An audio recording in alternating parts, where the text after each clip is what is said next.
J'ai découvert pour la première fois il y a un peu plus de 20 ans l'ambroisie, que certains voisins connaissaient depuis un peu plus longtemps, sans qu'on connaisse bien la différence avec l'armoise qu'on connaissait autrefois. Et nous avons donc aujourd'hui, malheureusement, 20 ans après, de plus en plus d'ambroisie. Nous sommes dans un territoire plutôt, je dirais, où une concentration assez forte par micro-endroit, je dirais par micro-zone. Et il y a des parcelles qui sont très infestées, d'autres peu, très peu. Mais dans l'ensemble, nous avons un territoire qui est sous surveillance parce qu'effectivement, entre nous, entre voisins d'ailleurs, on essaie de se communiquer un petit peu lorsqu'on a vu de l'ambroisie sur des bordures de champs. La gestion déjà, peu à peu, depuis quelques années, on voit bien que les pertes qui sont occasionnées sur les cultures sont des fois importantes, trop importantes, quoi. Les céréales, elle n'est pas concurrente. Par contre, dans les cultures d'été, tournesol et maïs aussi, ça peut arriver. C'est plus gênant, quoi. Si on n'arrive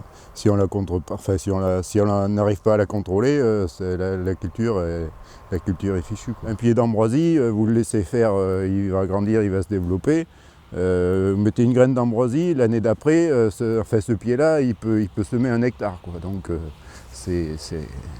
et après, oui, un peu la multiplication. Et les graines se conservent assez longtemps dans le sol en plus, donc c'est... On sous-estimait, je dirais, le pouvoir invasif de l'ambroisie. On s'est déjà tout de suite posé la question de savoir ce que c'était cette plante. Ensuite, on a cherché à lutter de toutes les manières que ce soit.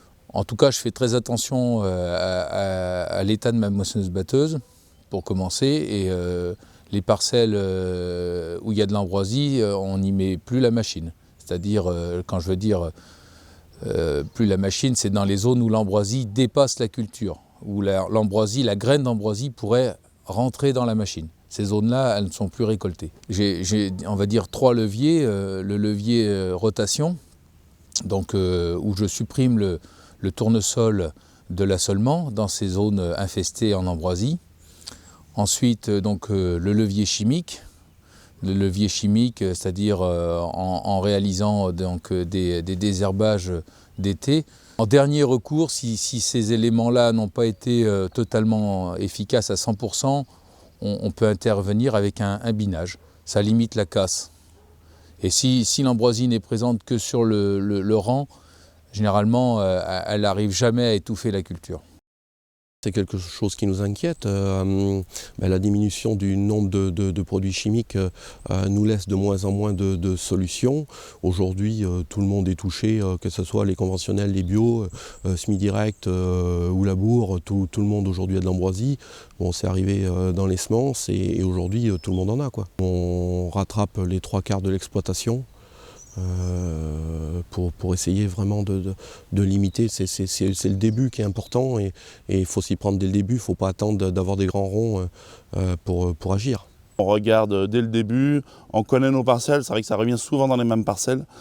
On lutte dès le début, déjà en grattant, on gratte plus qu'avant.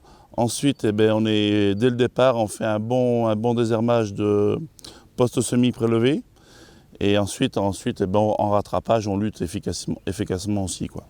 Bon, au niveau rendement, ça peut aller de, je pense, 50%, voire plus, quoi. Même à des endroits, je pense qu'elle pourrait passer devant le tournesol et qu'il n'y ait pas du tout de récolte. Je pense qu'il faut plus de préventif, que les gens prennent conscience que c'est pas une personne qui va arrêter l'ambroisie, il faut vraiment que tout le monde le fasse pour qu'on puisse déjà essayer de la limiter, quoi.